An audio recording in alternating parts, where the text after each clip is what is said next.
Hello and welcome back to the new vlog. आप सब देखने और सुनने वालों को मेरा सलाम और नमस्कार। का व्लॉग यहीं से शुरू करते हैं। वो कहते हैं कि दिल के टुकड़े हजार हुए, कोई यहाँ गिरा कोई वहाँ गिरा, दिल के अरमान आंसुओं में बह गए, हम वफा करके भी तन्हा रह गए। जी हाँ, पिछले कई दिनों से व्लॉग कर रहा हूँ। कई दिनों से जितनी नॉलेज है, जितनी समझ है, उसके हिसाब से बोल रहा था कि पाए की जो सप्लाई अनलॉक हो रही है और चीज़ें हो रही हैं, इससे बहुत प्रेशर आएगा। इसका जो सपोर्ट लेवल था, जब ये $1.5 पे कितने दिन तक ट्रेड कर रहा था, मैंने कहा ये इससे अगर नीचे गया तो $1 20 से 30 सेंट के बीच में जाएगा। और अगर वहाँ भी इसको सपोर्ट नहीं मिली तो फिर ये डॉलर से नीचे गिर जाएगा, 80 90 सेंट तक भी आ जाएगा। तो मैं कोई खुदा या भगवान तो हूं नहीं कि जो बोलूं वो सच हो, लेकिन उतनी जितनी समझ है उसके हिसाब से व्लॉग कर देते हैं, बता देते हैं। कई लोगों ने कहा आप 2 3 व्लॉग करते हैं, एक ही व्लॉग किया करें। मैंने 1 2 व्लॉग करना शुरू कर दिए, लेकिन ज़्यादा व्लॉग करने का मकसद भी यही था कि कोई नई खबर आए, कोई नई न्यूज़ मार्केट में आए, कोई अच्छी चीज़ आए, कोई बुरी चीज़ आए, हमेशा अपने व्यूअर्स तक पहुंचाऊं। मैंने कभी ये नहीं सोचा कि यार ये नेगेटिव न्यूज़ है पाए के बारे में तो मुझे लोगों को नहीं बताना चाहिए। मैंने हमेशा बताई। लोगों ने क्रिटिसाइज भी किया, मैंने कहा वेलकम, नो प्रॉब्लम। अच्छी न्यूज़ बताई, लोगों ने पॉजिटिव कमेंट दिए, मैंने वेलकम किया, मैंने कहा गुड। व्लॉगर का काम या यूट्यूबर का काम या जो भी न्यूज़ देखने वालों तक पहुंचाता है, उसका कभी भी ये मकसद नहीं होना चाहिए कि हमेशा उसको सिक्के का एक रुख दिखाए। सिक्के के दो रुख होते हैं, दो साइड होती हैं एक सिक्के की। आपको हमेशा दोनों साइड दिखानी चाहिए, अच्छी भी और बुरी भी। पाए के बारे में जो मेन चीज़ है, कॉइन बहुत अच्छा है, सिस्टम बहुत अच्छा है, लेकिन हर चीज़ अच्छी तब होती है जब उस पर अच्छे तरीके से अमल भी किया जाए। सब लोगों ने कहा हमारे पाए जो हैं वो लॉक हैं 2027 तक, किसी ने कहा 2026 तक, किसी ने कहा 2025 के एंड तक, किसी ने कहा 6 महीने तक पाए लॉक हैं। टोटल सप्लाई जो मार्केट में थी 11 बिलियन थी, सर्कुलेटिंग सप्लाई जो थी। उस पे भी वीडियो कर चुका हूँ कि उस 11 बिलियन में से भी जो 5.5 बिलियन कॉइन्स थे वो लॉक थे। अब आप ये सोचिए कि 488 मिलियन कॉइन जो हैं वो अनलॉक हुए मार्च के अंदर। ठीक है, अगर 488 मिलियन कॉइन अनलॉक हुए तो ऑब्वियसली मार्केट में आए, किसी ने बेचे, किसी ने होल्ड किया। अगर जिसने बेचे तो मार्केट पे प्रेशर आया, मार्केट में प्राइस नीचे गई, होल्ड किया तो भी सप्लाई मार्केट में थी, लोगों के पास थी, किसने कितना होल्ड किया है तो वही बेहतर जानते हैं। लेकिन सेलिंग प्रेशर काफ़ी आया। जब पहले दिन ये ऑलमोस्ट $3 के करीब खुल के 60 सेंट पे गिरा था तो बहुत सेलिंग प्रेशर आया, क्योंकि शुरू शुरू में बहुत लोगों ने कहा फौरन बेचो, अपने पैसे निकालो, 6 साल से इंतज़ार कर रहे हैं। मैं उनको भी गलत नहीं कहूँगा, जिसको ज़रूरत होगी उसने बेचा और अपने पैसे निकाले। उसके बाद ये 60 सेंट पे ट्रेड किया 1 2 दिन और फिर इसने जंप लिया और ऑलमोस्ट दोबारा $2 80 90 सेंट तक गया। उसके बाद से ये गिरना शुरू हुआ, कई जगह पे आके 2 3 जगह पे रुका, 2 3 जगह पे रुका, लेकिन इसको कहीं भी सही सपोर्ट नहीं मिल सकी। और इस टाइम ये दोबारा जो है 95 सेंट के करीब ट्रेड कर रहा है इस टाइम पे। मैं आपको थोड़ा सा कॉइन मार्केट कैप पे दिखाता हूँ जो सब कॉइन्स को ट्रेड करता है, अगर आप थोड़ा मेरा साथ दें। तो यहाँ चलते हैं कॉइन मार्केट कैप पे। ये इस टाइम यहाँ से शुरू हो रहा है, नंबर 1 पे बिटकॉइन है। मैं टॉप 25 कॉइन लेता हूँ, वैसे तो आपको पता है 10,000 है, उन सबको तो हम ट्रैक नहीं कर सकते, लेकिन हम टॉप 25 तक आते हैं। तो यहाँ टॉप 25 पे जो कॉइन है वो है एथेना, USDE। बिटगेट टोकन है, 23वें नंबर पे है पाए। अब अगर आप ये ऊपर पहले नंबर से आए तो, अगर आप चाहते हैं मैं आपको एक दिन का दिखाऊं तो ये 24 घंटे में बिटकॉइन पौने 2% नीचे है, इथेरियम तकरीबन 2.37 2% नीचे है। टेथर को तो मैं, USDT को तो मैं गिनता ही नहीं, उसको तो बनाया ही इस हिसाब से गया है कि वो डॉलर के मुकाबले में बराबर बराबर है। XRP के बारे में बहुत अच्छी खबरें भी आई, फिर भी 2.8 सेंट नीचे है। अब सारों का नाम नहीं लेता, अगर ओवरऑल आप देखें तो कोई भी कॉइन जो सबसे ज्यादा मुझे नीचे नजर आया, जिस तरह सोलाना है 4.6% नीचे है। तो टॉप 25 के अंदर अगर हम आ जाएं तो टॉप 25 के अंदर सबसे ज्यादा जो कॉइन गिरा है पिछले 24 घंटे में, वो पाई कॉइन ही गिरा है, जो कि 19.64, तकरीबन 20% गिरा है 24 घंटे के अंदर।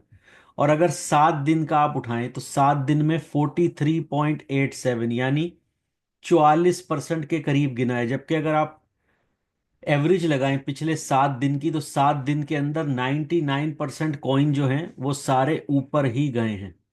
अब बहुत से यूट्यूबर, बहुत से दूसरे भाई देखने वाले सुनने वाले, वो बोलते हैं कि भाई ये पाए बना ही इस तरह का है, पाए है ही इसी तरह का, कि जब सब कॉइन ऊपर जाते हैं तो ये नीचे जाता है, जब सब नीचे जाते हैं तो ये ऊपर जाता है। कई लोगों ने कहा ये बनाया ही ऐसा है कि जब बिटकॉइन ऊपर जाएगा तो ये नीचे जाएगा, जब बिटकॉइन नीचे जाएगा तो ये ऊपर जाएगा।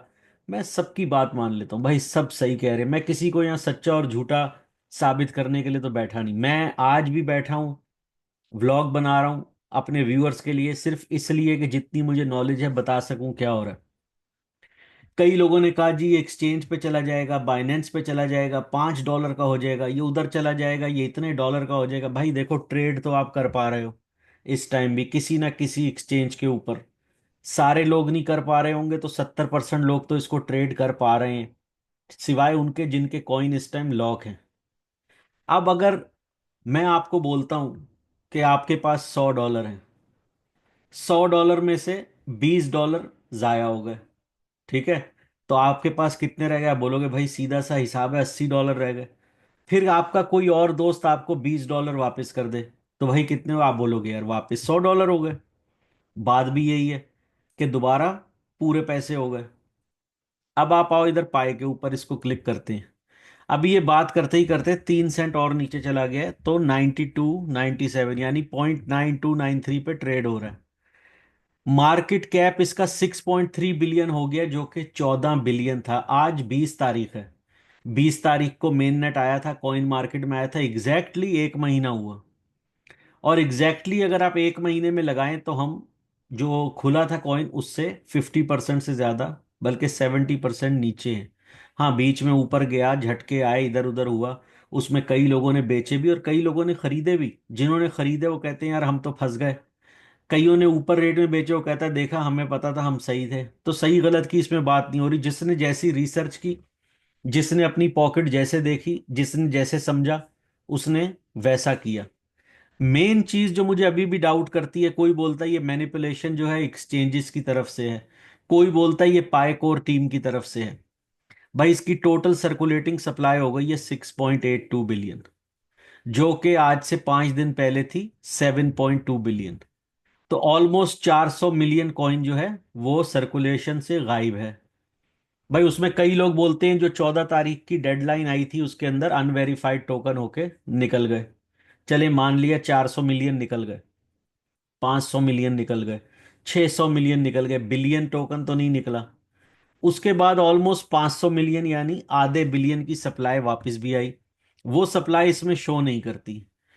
अगर आप उस सप्लाई को भी डाल लें तो तकरीबन 1 बिलियन कॉइन बनता है।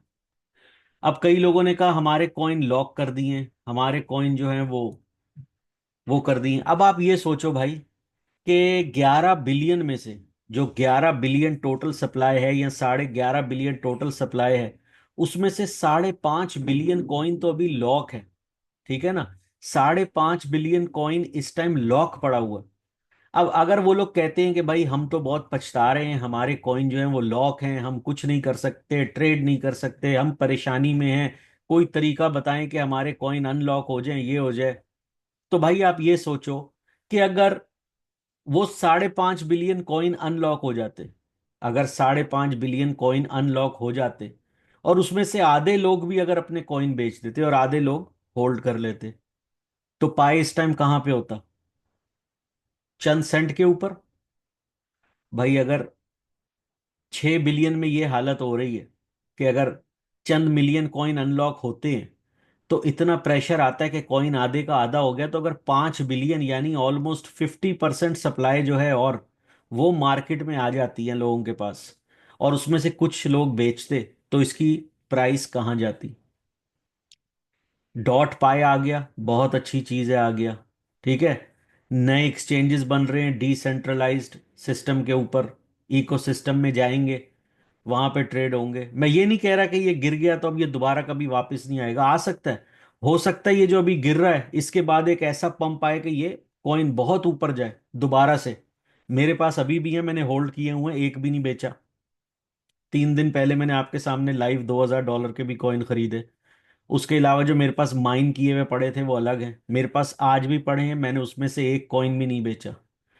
लेकिन सोचने की बात यह है कि अगर वो 5.5 बिलियन कॉइन भी मार्केट में आ गया होता तो इस टाइम इसकी प्राइस क्या होती। पूरी दुनिया जैसे बोल रही थी जिन्होंने माइन नहीं किया स्कैम है, तो शायद पाइनियर्स ही बोल रहे थे यार स्कैम हो गया भाई, ये कॉइन कहाँ चला गया। अभी तो आया है, 1 महीने के अंदर ही कॉइन आधे के आधे का आधा हो गया। सेंटिमेंट मेरा अभी भी इसके बारे में है, स्ट्रांग है, कि ये जिस तरह गिरा ये ऐसे ही दोबारा पंप हो सकता है। क्योंकि अब 2 दिन रह गए हैं, उसके बाद इसकी सप्लाई बिल्कुल भी मार्केट में नहीं आएगी।